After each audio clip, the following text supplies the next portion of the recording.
नमस्कार। जैसा कि हम सब जानते हैं कि जो ईटीएफ का जो ट्रेडिंग होता है वो काफ़ी सेफ ट्रेडिंग होता है और अभी ईटीएफ में जो है वो काफ़ी मार्केट जो है ईटीएफ का भी काफ़ी गिरा हुआ है। लेकिन ईटीएफ हमेशा जो हम लोग जो एनालिसिस करते हैं उसके हिसाब से ईटीएफ जो है हमेशा जब लो हो, जब गिरता हो उसी पोजीशन में खरीदना चाहिए और इक्विटी हमेशा जो है इंक्रीजिंग ऑर्डर में खरीदना चाहिए और ईटीएफ पे पैसा तब लगाइए जब ईटीएफ का रेट गिर रहा हो। तो ऐसे स्थिति में शायद अभी जो समय है वो परचेजिंग का है और बहुत ही बढ़िया है। इसी में हमने ईटीएफ का जो चैन है उसके में से एक बहुत ही बेहतरीन ईटीएफ को मैंने निकाला है और उसको आज एनालिसिस करके देखते हैं कि क्या इसमें पैसा लगाना सही है नहीं है। सबसे पहले जो हम आज एक ईटीएफ जो हम आपके लिए लेकर आए हैं उसका नाम है CPSC ETF. Central public sector का जो है ये एक पूरा एक बंच है ईटीएफ का, शेयर का एक बंच है जिसको हम बोलते हैं सीपीएससी ईटीएफ। इसके अंदर में जो है कितनी कितनी कंपनियां हैं, तो इसके अंदर में जो है देखिए ये एनटीपीसी का जो है ये है जिसमें 20.23% इसके अंदर में एनटीपीसी का जो है इसके अंदर में शेयर है। पावर ग्रिड है इसके अंदर में, पावर ग्रिड 19.80 है ना। ऑयल एंड नेचुरल गैस है 17.15 इसका जो है परसेंटेज इसके अंदर में है, इसका हिस्सेदारी है। उसका है आपका कोल इंडिया, सारी बड़ी बड़ी कंपनियां जितनी भी गवर्नमेंट की बड़ी बड़ी कंपनियां सारे इसके अंदर में लगभग हैं इसके अंदर में। तो ये सब एक बड़ा खुद में अपने आप में एक बड़ा कंपनी है। भारत इलेक्ट्रॉनिक लिमिटेड 13% इसके अंदर में हिस्सेदारी है ना। NHPC ये भी एक अच्छा जो है हिस्सेदारी लेकर चल रहा है। ऑयल इंडिया का भी है। NBCC इंडिया लिमिटेड जो कंस्ट्रक्शन में है इसका भी है ना। तो सारे कंपनी जो है इन सभी कंपनी का जो है एक बंच है जिसको हम बोलते हैं सीपीएससी ईटीएफ। अभी जैसे कि आपका NBCC का एक अच्छा प्रदर्शन नहीं चल रहा है, जिस समय वीडियो बना रहा है उस समय NBCC का अच्छा प्रदर्शन नहीं चल रहा है। ऐसे में ऑयल इंडिया भी अभी अच्छा प्रदर्शन नहीं कर रहा है। तो अभी तो खैर सारा इंडस्ट्री अच्छा प्रदर्शन नहीं कर रहा है, लेकिन जिस समय एनबीसीसी अच्छा प्रदर्शन नहीं कर रहा होता है उस समय दूसरा कंपनी एक अच्छा प्रदर्शन कर रहा होता है। तो ये सबको मिल करके, और इसका हिस्सेदारी भी कम है, तो मान लीजिए कि अगर एनबीसीसी अच्छा प्रदर्शन नहीं भी कर रहा है और तो इसका हिस्सेदारी भी तो इसके अंदर में कम है, तो उस हिसाब से ही हमारा एवरेज मेंटेन होकर के हमारा जो पोर्टफोलियो होता है वो कभी लॉस में नहीं जाता है। क्योंकि जो सीपीएससी ईटीएफ है वो सिंगल एक किसी भी एक कंपनी के शेयर से बना हुआ ईटीएफ नहीं है। गवर्नमेंट सेक्टर का जो 10 कंपनी है उन सबका शेयर इसके अंदर में है, और ये जो 10 है वो भी सब अपने आप में एक महारथी है। अब एनटीपीसी इतनी बड़ी कंपनी, इन सबका शेयर इसके अंदर में है। तो इसलिए जो है सीपीएससी ईटीएफ बहुत ही बढ़िया है। और इसका जब हम अभी अंदर चल के आपको बताएंगे, इसमें जो है वॉल्यूम का भी कोई इशू नहीं रहता है, क्योंकि इसमें जो है वॉल्यूम भी बहुत रहता है। इसमें बहुत हाई वॉल्यूम का चीज़ ये होता है। पावर ग्रिड है, ऑयल इंडिया है, कोल इंडिया है। अब देखिए इसमें पावर सेक्टर का जो है 47.46%, आधा तो पावर सेक्टर का ही है। क्या पावर सेक्टर कभी खत्म हो सकता है? कभी पावर सेक्टर क्या डाउन हो सकता है, लेकिन क्या ये खत्म हो सकता है? क्या ऑयल एंड गैस के बिना किसी का काम चल सकता है ना। तो कैपिटल गुड्स, ये सारा जो सेक्टर है वो सेक्टर भी अपने आप में बड़ा बेहतरीन सेक्टर है। और उसके बाद जो है हमारा जो कंपनी है, इन सभी सेक्टर से जो अलग अलग जो कंपनी जो निकल के आया वो भी बहुत ही बेहतरीन कंपनी सब है इसके अंदर में। तो इस तरह से यहाँ पे पैसा लगाना सेफ हो सकता है और लगाना चाहिए कोई। और बाकी अंदर चल के हम देखेंगे कि अभी इसका क्या पोजीशन है, अभी इस पोजीशन में पैसा लगाना चाहिए या नहीं लगाना चाहिए। अब क्वेश्चन ये है कि सीपीएससी ईटीएफ में हम पैसा क्यों लगाएं। तो आइए इसको थोड़ा समझते हैं अच्छे से। इसके अंदर में जो हम पैसा लगाएं, क्योंकि इसमें जितने भी कंपनी हैं वो सारे डिविडेंड फंड काफ़ी देते हैं, डिविडेंड बहुत ज़्यादा देते हैं। तो कंज्यूमर को एक डिविडेंड भी जो है एक पैसिव इनकम की तरह से होता है। तो जितना ज़्यादा डिविडेंड हमको मिलेगा, हमारा वो इनकम वहाँ से भी आपको एक बढ़ेगा। तो सबसे बड़ा जो है वो हमको डिविडेंड का एक इसमें ज़्यादा फायदा मिल जाता है। दूसरा क्या होता है, ईटीएफ जो है वो सस्ता होता है। ईटीएफ जो है आप यहाँ पे पढ़िए, ईटीएफ्स की लागत जो है म्यूचुअल फंड्स की तुलना में बहुत कम होती है। देखिए ईटीएफ भी म्यूचुअल फंड की तरह ही होता है। म्यूचुअल फंड और ईटीएफ में एक अंतर होता है कि ईटीएफ जो है हम जो है एक्सचेंज पे डायरेक्ट ट्रेड करते हैं, और हम म्यूचुअल फंड हमको किसी कंपनी से परचेज करना होता है। म्यूचुअल फंड में एक लॉकिंग पीरियड होता है। ईटीएफ में हम कभी भी किसी भी समय खरीद बिक्री कर सकते हैं। तो ये हमको जो है ईटीएफ जो है म्यूचुअल फंड के तुलना में हमको काफ़ी सस्ता भी मिलता है, जो लंबी अवधि के निवेश के लिए फ़ायदेमंद है। CPSE ETF जो है वो ऊर्जा, तेल, गैस, माइनिंग, वित्तीय सेवाओं जैसे कई सेक्टर्स में निवेश का मौका देता है, जिसमें जोखिम कम होता है। जैसे ऊर्जा कंपनी आपको मैंने यहाँ दिखाया था कि ये देखिए जो है ये सेक्टर को देखिए, पावर सेक्टर है, ऑयल एंड गैस सेक्टर है, कैपिटल गुड्स है, तो इन सारे सेक्टर्स में इसका पैसा लगा हुआ है, इसलिए इसमें पैसा लगाना थोड़ा रिस्क कम है इसके अंदर में। अब देखिए एक और बड़ी बात है कि सरकारी इसको समर्थन मिला हुआ है, चूँकि इसमें ज़्यादातर जो है सारा जो कंपनी है वो सरकारी कंपनी है इसके अंदर में, तो इसमें जो है सरकार का इसका समर्थन भी इसको मिला हुआ है। अब जिस चीज़ को सरकार का समर्थन मिलेगा वो तो नेचुरली है कि अच्छा चलेगा। हाँ, इसका एक बैड इफेक्ट भी क्या है कि सरकार का कोई भी एक गलत स्टेटमेंट इन सारे सेक्टर के ऊपर में एक बड़ा इफेक्ट करता है। उसी तरीके से सरकार का एक पॉजिटिव अगर कोई स्टेटमेंट आता है तो वह भी इस सेक्टर को काफ़ी बूम करता है।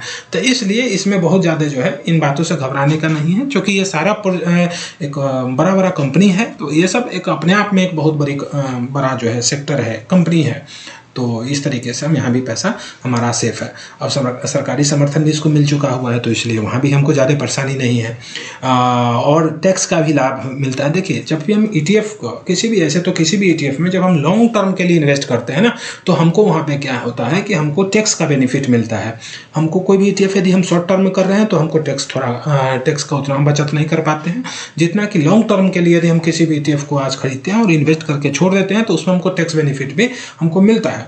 CPSE ETF का जो है एक बहुत बड़ा चीज़ इसमें के अंदर में क्या होता है कि इसमें है वोलेटिलिटी बहुत ज़्यादा है, बहुत इसके अंदर में है मतलब खरीद बिक्री भी बहुत ज़्यादा होता है, लिक्विडिटी इसके अंदर में ज़्यादा है ना। और बढ़िया बात यह है कि ये काफ़ी जो है अफोर्डेबल भी है, काफ़ी कम कीमत पर ही है, बहुत ज़्यादा इसका कीमत भी नहीं, इसलिए भी इसमें अगर हम प्राइस बेस के ऊपर में देखें तो प्राइस भी इसका कम है, तो उस हिसाब से भी हम आपको सजेस्ट कर सकते हैं कि इसमें इन्वेस्ट किया जा सकता है, क्योंकि इसका प्राइस भी अच्छा है, सरकारी कंपनी का इसको मदद मिला हुआ है, टैक्स का बेनिफिट है इसके अंदर में, इसमें डाइवर्सिफिकेशन अपने आप हो जा रहा है, हमारा लागत कम है, उसके बाद हमारा इस पर एक्सपेंस भी कम है, जो एक्सचेंज का जो एक्सपेंस है वो भी काफ़ी कम होता है। आपको म्यूचुअल फंड के तुलना में ETF पे जो एक्सपेंस आता है वो भी एक्सचेंज का जो एक्सपेंस आता है वो भी कम होता है। हाई वोलेटिलिटी भी इसके अंदर में है ही है ना। और दूसरा बात है जो डिविडेंड भी इसमें बहुत ज़्यादा मिलता है। तो इन सभी का तरीके से अगर हम देखा जाए तो एक एज ए इन्वेस्टर हमको इस पर इन्वेस्ट करने में कहीं कोई ज़्यादा रिस्क नज़र नहीं आ रहा है। और चूँकि PSU कंपनियों की ग्रोथ जो है और नेचुरली है कि वो गवर्नमेंट सेक्टर पे आधारित, गवर्नमेंट के निर्णय पे आधारित होता है। अब हम चलते हैं इसका एक ग्रोथ देखते हैं कि कब कितना ग्रोथ किया।